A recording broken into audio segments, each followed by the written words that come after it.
ವರ್ಷದ ಮಹಿಳೆ. Routine health ಚೆಕಪ್ಪಲ್ಲಿ ಮ್ಯಾಮೋಗ್ರಾಮಲ್ಲಿ ಪ್ಲಸ್ ಅಲ್ಟ್ರಾಸೌಂಡಲ್ಲಿ ಆಲ್ಮೋಸ್ಟ್ 7 ಮಿಲಿಮೀಟರ್ 7 ಮಿಲಿಮೀಟರ್ ಅಂದರೆ 1 ಸೆಂಟಿಮೀಟರಿಂದ ಕಡಿಮೆನ ಗಂಟಿದೆ ಅಂತ ಗೊತ್ತಾಯಿತು ಬ್ರೆಸ್ಟಲ್ಲಿ. ಸೊ ನಮ್ಮಲ್ಲಿ ಅಡ್ವಾನ್ಸ್ಡ್ ಟೆಕ್ನಾಲಜೀಸ್ ಇರೋ ಕಾರಣ ಗೈಡೆಡ್ ಬಯೋಪ್ಸಿ ಅಂತ ಮಾಡಿದ್ವಿ. ಅದರಲ್ಲಿ ಕ್ಯಾನ್ಸರ್ ಇರೋ ಚಾನ್ಸಸ್ ಜಾಸ್ತಿ ಅಂತ ಕನ್ಫರ್ಮ್ ಆಯಿತು. ಬ್ರೆಸ್ಟ್ ಉಳಿಸುವಂಥ ಆಪ್ರೇಷನ್ ಮಾಡಿ ಸೆಂಟಿನಲ್ ಲಿಂಫ್ ಬಯೋಪ್ಸಿ ಅಂತ ಮಾಡಿದ್ವಿ. ಸೊ ಅದರಲ್ಲೂ ವೆರಿ ಅರ್ಲಿ ಸ್ಟೇಜ್ ಕ್ಯಾನ್ಸರ್ ಅಂತ ಪತ್ತೆ ಮಾಡೋಕ್ಕಾಯಿತು. So patient doesn't require further any treatment. So this is the whole aspect or purpose of having health checkup ಅಥವಾ ಸ್ಕ್ರೀನಿಂಗ್ ಟೆಸ್ಟ್. ಅದಕ್ಕಿಂತ ಮೊದಲು ಕ್ಯಾನ್ಸರ್ ಪತ್ತೆ ಹಚ್ಚಕ್ಕಾಗುತ್ತಾ? ಸೊ ಇದು 4ರಿಂದ 5 ಜಾಗದಲ್ಲಿ ಆಗುತ್ತೆ. ಸೊ ಪ್ರತಿ ಮಹಿಳೆ 40 ವರ್ಷ ಮೇಲ್ಪಟ್ಟ ಪ್ರತಿ ಮಹಿಳೆ ವರ್ಷಕ್ಕೊಂದ್ಸಲ ಸ್ತನದ ಎಕ್ಸ್ರೇ ಅಥವಾ ಮ್ಯಾಮೋಗ್ರಾಮ್ ಮಾಡಿಸಬೇಕು. 21 ವರ್ಷ ಆದಮೇಲೆ ಬ್ರೆಸ್ಟ್ ಸೆಲ್ಫ್ ಎಕ್ಸಾಮಿನೇಷನ್ ತಿಂಗಳಿಗೆ ಒಂದ್ಸಲ ಮಾಡಬೇಕು. ಸೊ ಈ 2 ಟೆಸ್ಟಿಂದ ಸ್ತನದಲ್ಲಿ ಆಗುವಂತಹ ಬದಲಾವಣೆ ಅತಿ ಬೇಗವಾಗಿ ಪತ್ತೆ ಹಚ್ಚಕ್ಕಾಗುತ್ತೆ. ಸೊ ಈವನ್ ಸ್ಟೇಜ್ 0 ಬ್ರೆಸ್ಟಲ್ಲಿ ಪತ್ತೆ ಹಚ್ಚಕ್ಕಾಗುತ್ತೆ.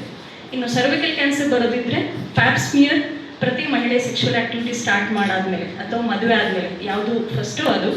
ಸೊ 3 ವರ್ಷಕ್ಕೊಂದ್ಸಲ ಪ್ಯಾಪ್ ಸ್ಮಿಯರ್ ಮಾಡೋದ್ರಿಂದ ಅಥವಾ ಅದರ ಜೊತೆಗೆ HPV ಟೆಸ್ಟಿಂಗ್ 5 ವರ್ಷಕ್ಕೊಂದ್ಸಲ ಮಾಡೋದ್ರಿಂದ ಸ್ಟೇಜ್ 0 ಸರ್ವೈಕಲ್ ಕ್ಯಾನ್ಸರ್ ಅಥವಾ ವೆರಿ ಅರ್ಲಿ ಸರ್ವೈಕಲ್ ಕ್ಯಾನ್ಸರ್ ಪತ್ತೆ ಹಚ್ಚಬಹುದು. ಅವೇರ್ನೆಸ್ ಮೂಡಿಸೋದು ತುಂಬ ಇಂಪಾರ್ಟೆಂಟ್. ಅದರಿಂದ ಬೇಗ ಕ್ಯಾನ್ಸರ್ ಪತ್ತೆ ಹಚ್ಚಲು ಅನುಕೂಲ ಆಗುತ್ತೆ. ಸೆಕೆಂಡ್ ಏನಂದರೆ ಕ್ಯಾನ್ಸರ್ಗೆ ಅದರ ಜೊತೆ ಹೊಂದಿರುವ ಭಯ ಆಗಲಿ ಇಲ್ಲಾಂದರೆ ಕ್ಯಾನ್ಸರ್ ಬಗ್ಗೆ ಅದರ ಜೊತೆ ಹೊಂದಿರುವ ಏನಂತಾರೆ ಇದೊಂಥರ ಕಳಂಕ ಅಂತಾರೆ, ಅದು ತುಂಬ ಇದೆ ಸೊಸೈಟಿಯಲ್ಲಿ.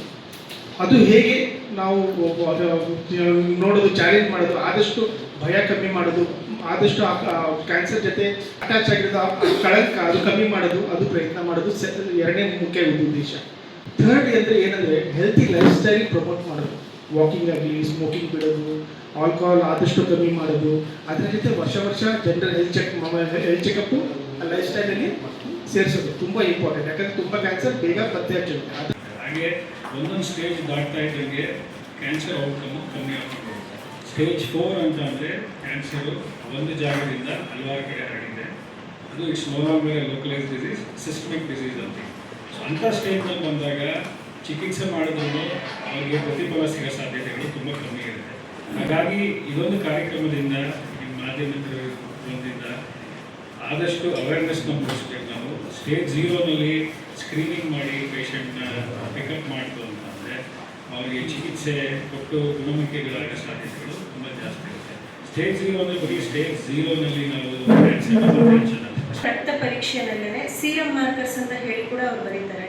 ಅದ್ರದ್ದು ಕೂಡ ಕ್ಯಾನ್ಸರ್ ಅರ್ಲಿ ಸ್ಟೇಜಸ್ಸಲ್ಲಿ ಬರ್ತಾ ಇದೆ ಅಂತ ಹೇಳಿ ಗೊತ್ತಾಗುತ್ತೆ. ಫಾರ್ ಎಕ್ಸಾಂಪಲ್ CA-125, CEA ಇದೆಲ್ಲ ಕೂಡ ಸ್ಕ್ರೀನಿಂಗ್ ಮೊಡಾಲಿಟೀಸ್ ಆಗಿ ಪರ್ಟಿಕ್ಯುಲರ್ ಏಜ್ ಗ್ರೂಪ್ ಅಥವಾ ಫ್ಯಾಮಿಲಿ ಹಿಸ್ಟ್ರಿ ಇರೋರಲ್ಲಿ ಕೂಡ ಪರೀಕ್ಷೆ ಮಾಡ್ಬೋದು.